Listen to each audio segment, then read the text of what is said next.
Sa atong tubag sa Salmo, nag-ingon ta nga, kung ikaw o Ginoo magtimaan sa among kalapasan, kinsay makalahutay. Lingiyay mong tupad, na pila na'y kalapasan nimo. Sa imo lang mahinumduman, kapila na kanilapas. Sus, og timan-an as Ginoo, mag-una tingalig ka impyerno ning nagwali. Ambot ring diya sa kong luyo, kaning mga bisita nato. No? Kapila na ko ta nagbalik-balik, ang uban din galisod na laglakaw, malapason lang gyapon. Una nga, nakaingon ta kung magtimaan ka Ginoo sa among kalapasan, kay ang Ginoo di ra ba gyud kalimot, all-knowing gud na siya. Kumpleto siya sa record, gikan pa sa una natong paglapas, hangtod karon og sa umaabot natong kalapasan, kumpleto ang records Ginoo to the last minute. Karon mao may problema dito nila sa pag-hearing nila sa kaso ni President Duterte, kay dili kayo kumpleto ang record sa mga prosecutors. Matod pa sa defense panel, very weak ang inyong mga evidence. Nagsalig lang mo kasagaran sa purely hearsay, kanang tabi-tabi lang. Kasagaran pulos vague. Nag-ingon si Pangulo, wa ra ba sad nganlig kinsang Pangulo ha? Sa mga witnesses ba, base sa ilang mga affidavit. So weak. Pero ang Ginoo, kung siya na gani mo imuhisgot sa atong kalapasan, kumpleto na sila dito, ilang mga picture, kuwang man, wa pagi forensic report wa police report, ang mga patay nga gi-accuse katong 49 raman na kakasos patay ang dawat ron sa ICC, 49. Pero giingnan sa mga prosecutors nga ang gipatay ko nung Duterte, 30 ngadtos 40,000. Pero 49 ra ang kaso nga tuwa dito. Sample lang kuno to aron ma-establish ang pattern sa iyang gitawag og systematic nga patay nga gitawag og extrajudicial killing. Pero pagtan-aw sa mga ebidensya, kuwang kuno kayo. Hearsay unya naapagyud kunoy mga witnesses nga ang ilang opinion sa usa ka kaso, duha ka witnesses nag-conflict pagyud ang ilang opinion, ana ba? Ngano man dili kompleto ang atong pagtimaan. Pero ang Ginoo, all-knowing, who is also the truth, who is the same yesterday, today, and forever, kompleto. Ngilingay mong tupad.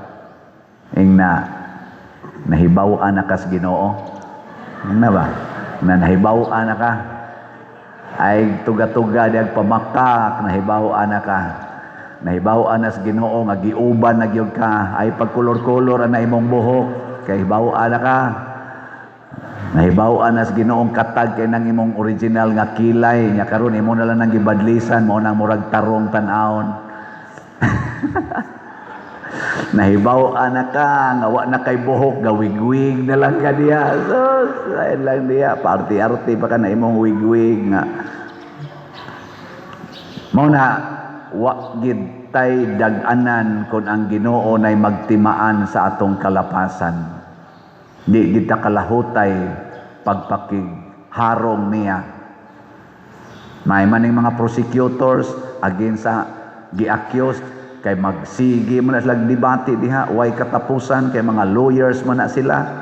Pero adto na tas atubangan sa Ginoo, bisag usa pa ka justice sa Supreme Court, inig-ingon sa Ginoo, nangabit ka, di jud ka kabalibad. Kay ipakita mas Ginoo ang tanang detalye sa imong pagpangabit. Og igo ra jud kang moingon, hala nahibaw-an di ay ana. Because ang kamatuoran may ipakita sa Ginoo, dili man ang hearsay, dili man ang mga marites. Mao na, kay di man kita kalahutay at ubangas Ginoo, lahi ang iyang paghukom nato. Asa may ganahan ninyo nga klases paghukom? Kanang paghukom nga tawhanon o paghukom nga Diosnon? Iisa ko nung kamot, may kinsay ganahan sa paghukom nga Diosnon, ta sa kamot. Nindo ta. Kinsay moingon, ako pa dir, ganahan ko kanang hukom nga tawhanon, ta sa kamot. Sige, mahala mo diya. Unsa may pamaagis Ginoo diri sa unang pagbasa, ningon diri, ang taong dautan unya mobiya sa iyang sala ug magbuhat og maayo, papason sa Ginoo ang tanan niyang kadautan ug makasulod siya sa langit tungod sa iyang gibuhat nga maayo. Ang maayo, ang matarong sad nga tao unya magbuhat og sala, kalimtan sad sa Ginoo ang iyang mga maayong buhat ug ibutang siya sa impierno tungod adtong iyang sala. Ganahan mo na. Sige kag simba nya pagkasunod adlaw gikan ka simbahan, gilabni imong bag, ningon ka, pisti kang animala ka. Nya ana ka ba? Nya paghuman gipusil ka, namatay ka. Pag abot nimo sa Ginoo, ang record sa Ginoo didto kadtong pag-ingon nimong pisti animal ka, buanga ka. Nya ningon man siya diri sa ebanghelyo, ang maghingag buang, maghingag kwanggol ug ang masuko siyang isig katao, mamiligro mas impierno. Di maimpierno ka. Nya kadtong naglabnis imong bag, nadagma man pag-abot sa unahan, nadakpan man, gikulata, nangayo magpasaylo, nya nagbag-o ug nagbasol sa iyang sala. Nya tungod sa kulatang grabe kaayo, namatay man gid siya. Ang katapusan niyang gibuhat, nangayo magpasaylo ug nagbasol. Kinsa maroy malangit? Ikaw nga gikasimbahan o katong nag-atang nimo diha nga nang labni lang? Mao nay paagis Ginoo. Nya ganahan mo na. Ganahan mo dili. Istoryahe. Ganahan. Ang pari gikang nagmisa torti kabalaan na balaan kay migisulog god ana balaan kay tanan nya paghuman tuyok ng kolekta, pagbalik wa ginihogs kolekta. Ang pari nagyaw-yaw yung animal yung mga tawhana mga dao kay tanan ana nya karon ang pari pag abot dito siyang kumbinto nadakin as hagdanan nahog napantok ang namatay. Kamong wa mo hogs kolekta, nakaamgo, namalit mong slat, pag abot ito sa gawas. Uy, wa malit ang hog o kolekta, uy, malit lang tag slat, uy. Ana, nya, naglinog sad, nalusnuan sad mo, patay sad mo. Karon inig atubang na ron tos Ginoo, kisa may malangit. Kamo, nya, makatugot mong kamuray malangit. Mao na ayaw tagai ang pari og okasyon sa sala. Sasabot, hugid mo sa kolekta. Aron ang pari malipayon, di kasa. Unsa man sa isa ninyo di mo muhog sa kolekta, gitawag sa naong sin of scandal. Kana bang nakasa ang imong isigkataw tungod sa imong binuhatan. Mao na magtinabangay ta. Pero ari ka sa kuan, ari ka sa kanang balaod sa tao, pwede man na maana tan-awar ko ng kasong Presidente Duterte. Ang gikan pas pagka-mayor niya sa Davao kuno, hangtod pagka-presidente niya, kanang iyang gitawag og systematic killing of drug addicts, nga EJK.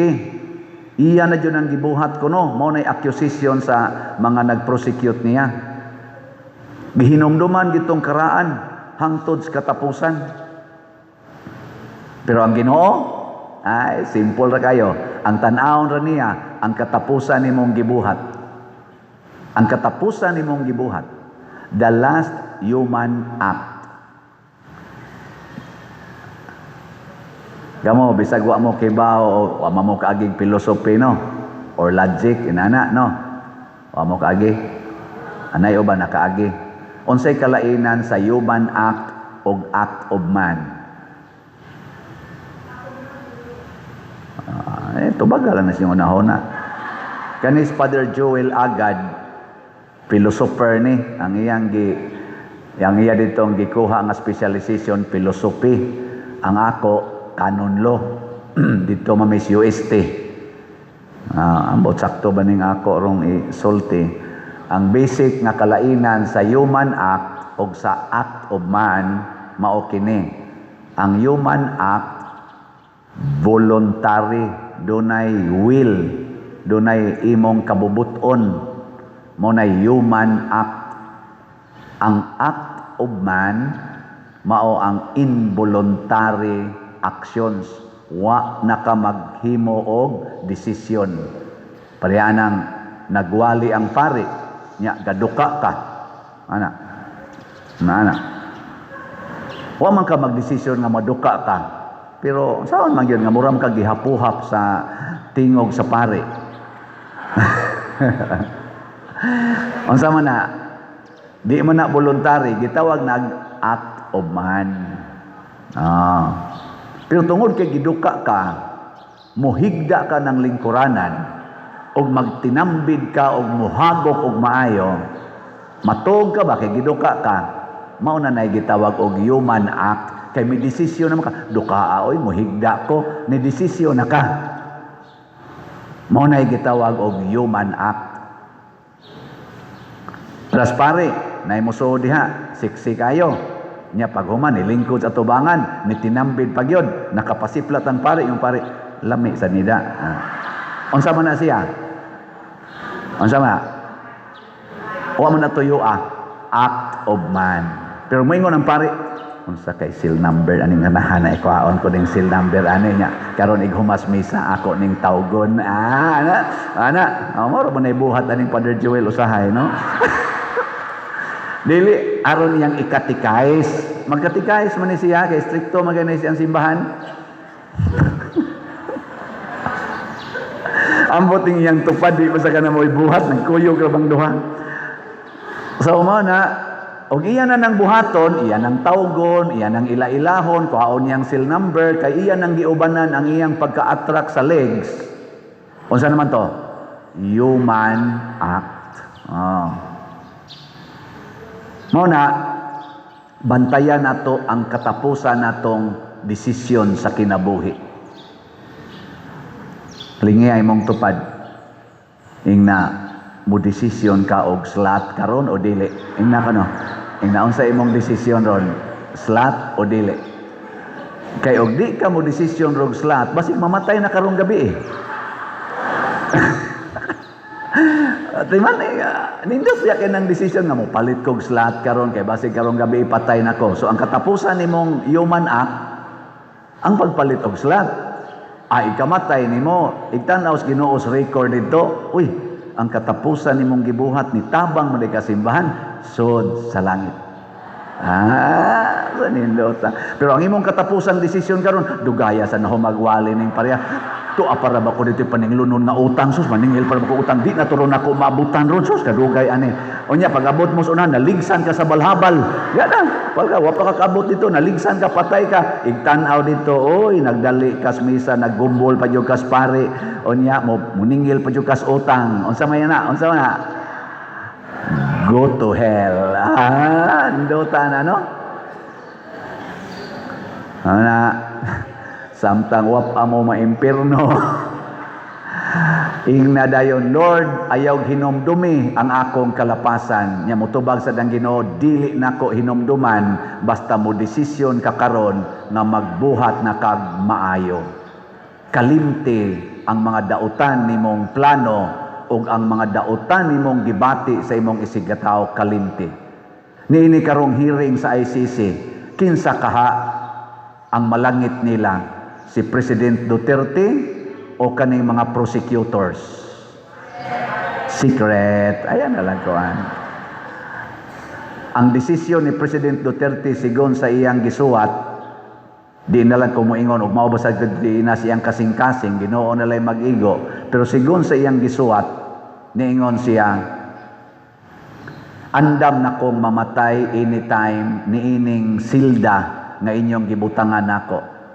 Og kamong naningkamot para niining akong kahimtang karon, sultihan ta mo nga ang akong kasing-kasing ug ang akong kalag bilong nasakop gyud sa Pilipinas. ang akong gugma para gyud sa Pilipinas. Mao na ang iyang pasabot, bisag tuwa pa siya mamatay didto o adto siya mamatay, ang Pilipinas mo iyang gihigugma. Iyan ang gisuwat. Sa ato pa mo na iyang desisyon. Unsa man na, maayo o dautan nga desisyon. Ang mga prosecutor gasigig ingon dili paigo nga dawaton kining iyang kaso, kinahanglang yung madugta siya sa bilangguan aron di na siya ka-impluwensya sa daghan pang mga tao sa Pilipinas nga nahimo na sarong mga Duterte clowns.